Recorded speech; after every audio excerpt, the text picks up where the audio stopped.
الحمد لله الذي أنجز وعده ونصر عبده وهزم الأحزاب وحده، والصلاة والسلام على من لا نبي بعده. أما بعد، فأعوذ بالله من الشيطان الرجيم.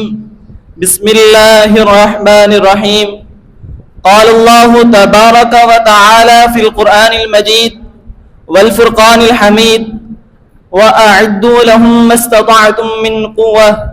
وقال النبي صلى الله عليه وسلم: من قتل دون ماله فهو شهيد، ومن قتل دون أهله أو دون دمه أو دون دينه فهو شهيد. تمام تعریفیں اس رب کائنات کے لیے جس نے ہمیں آزاد وطن پاکستان جیسی نعمت عطا کی اور لاکھوں قربانیوں کے بعد اسلامی نظریے پر قائم ایک ریاست عطا فرمائی. الحمدللہ آج ہم ایسی پاک سر زمین پر سانس لے رہے ہیں جو لا الہ الا اللہ کے مقدس نعرے پر قائم ہوئی.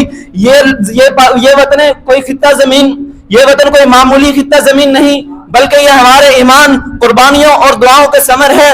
محترم سامعین کرام، دفاع پاکستان صرف سرحدوں پر پہرا دینا نہیں، بلکہ ہر شہری اپنے کردار سے، اپنے علم سے، اتحاد اور اخلاص سے وطن کی حفاظت کرے. پاکستان کے لیے لڑنا، پاکستان کے لیے جینا، پاکستان کے لیے مرنا یہ فقط قومی فریضہ نہیں بلکہ دینی ذمہ داری ہے. رب العزت نے قرآن مجید میں حکم دیا: وَأَعِدُّوا لَهُم مَّا اسْتَطَعْتُم مِّن قُوَّةٍ وَأَعِدُّوا لَهُم مَّا اسْتَطَعْتُم مِّن قُوَّةٍ. اسی پیغام کو لے کر ہم سب کو وطن کے دفاع کے لیے ہر وقت تیار رہنا ہے، چاہے وہ علم کا میدان ہو، قلم کا، سرحد کا، کوئی بھی میدان ہو، ہمیں ہر وقت تیار رہنا ہے. پاکستان کے ساتھ ہمیں کھڑا رہنا ہے. احادیث کی روشنی میں نبی کریم صلی اللہ علیہ وسلم نے فرمایا: من قتل دون ماله فهو شہید، ومن قتل دون اہلہ او دون دمہ او دون دینہ فهو شہید. جو شخص اپنے مال، اپنی جان، اپنے دین یا اپنے خاندان کی حفاظت کرتے ہوئے قتل ہو جائے وہ شہید ہے. یہ حدیث ہمیں بتاتی ہے دفاع وطن دراصل دین، جان، مال، عزت اور حفاظت ہے، اور قطعی صراع میں جان دینا شہادت کے عظیم رتبے کو حاصل کرنا ہے.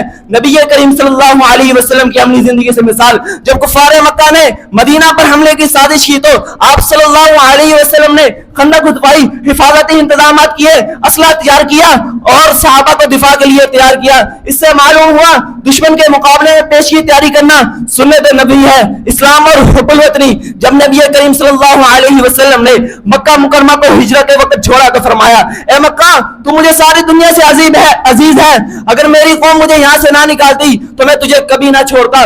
دفاع وطن ایک اجتماعی ذمہ داری ہے، ایک بندے کا کام نہیں.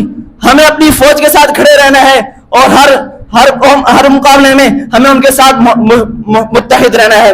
آئیے ہم سب مل کر اس کا وعدہ کریں، اپنے وطن کے ساتھ متحد رہیں گے اور قوم کے اور دشمن کے خلاف سیسا پلائی اور دیوار بنیں گے. شاعر بھی کیا کہتا ہے: ہر مومن کا رکھوالا ہمارا وطن، ہر مومن کا رکھوالا ہمارا وطن، امت کا ہے سہارا پیارا وطن. نہ تھا امت کا ہمدرد کوئی، نہ تھا امت کا ہمدرد کوئی، نہ تھا امت کا ہمدرد کوئی، دے کے رب نے قوت ابھارا وطن. دریا دیے بحروں پر دیے حسین گلشن، دریا دیے بحروں پر دیے حسین گلشن. خدا نے نعمتوں سے سوارا ہمارا وطن. ہوگا اسلام کا غلبہ جہاں میں عامر، ہوگا اسلام کا غلبہ جہاں میں عامر، وسیلہ بن کے آئے گا ہمارا وطن. والسلام علیکم.